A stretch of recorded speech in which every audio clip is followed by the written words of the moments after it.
Hey, welcome! So today, we're going to do something a little different. We're not just looking at a book. We're going to try and solve a massive, ancient puzzle, one that took over 1,600 years to put together. So let's see if we can piece it all together. All right, so every good puzzle has pieces, right? Well, this one has exactly 66 of them. 66 individual books that make up the whole. And these pieces weren't all made by the same person. Not even close. We're talking about 40 different authors from, every walk of life you can imagine. Kings, fishermen, doctors, prophets, you name it. Now here's where it gets really wild. The entire thing was put together over a staggering 1,600-year period. Just think about that. That's one of the longest time spans for any single work in history. Which, leads us to the biggest question of all. The whole point of this explainer, really. With so many different authors writing across centuries from totally different cultures, how on earth is it possible that they all seem to tell one single, seamless story? That's the puzzle we're here to solve. You know, when you start a jigsaw puzzle, the first thing you do is look at the picture on the box, right? It shows you what you're building. So let's do that now. Let's figure out the big idea that's supposed to hold all these pieces together. This really gets to the heart of it. The core claim is that, despite how complex it all looks, the Bible presents itself as one single coherent story. The main idea is that it's the story of God revealing his grand plan for humanity with the belief that there's an invisible author, God himself, guiding the whole process.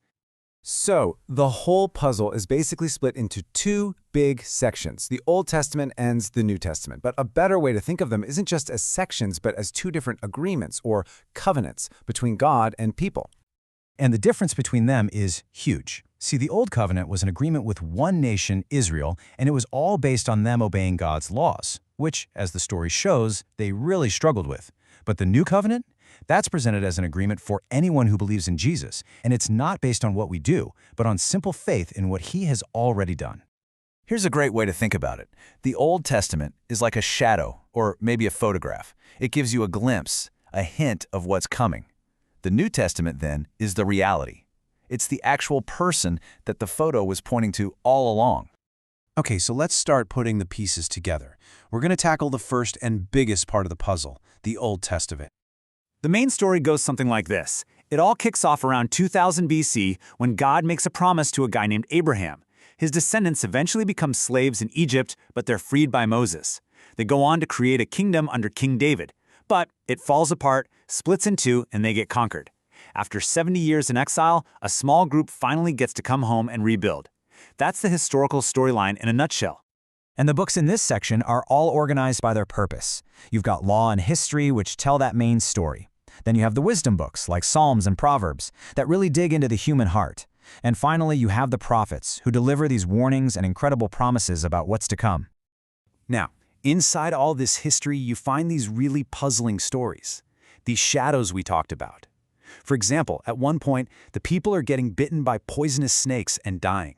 And God's solution is, well, it's weird. He tells Moses to make a bronze snake, stick it on a pole, and anyone who just looks at it will be healed. Kind of strange, right?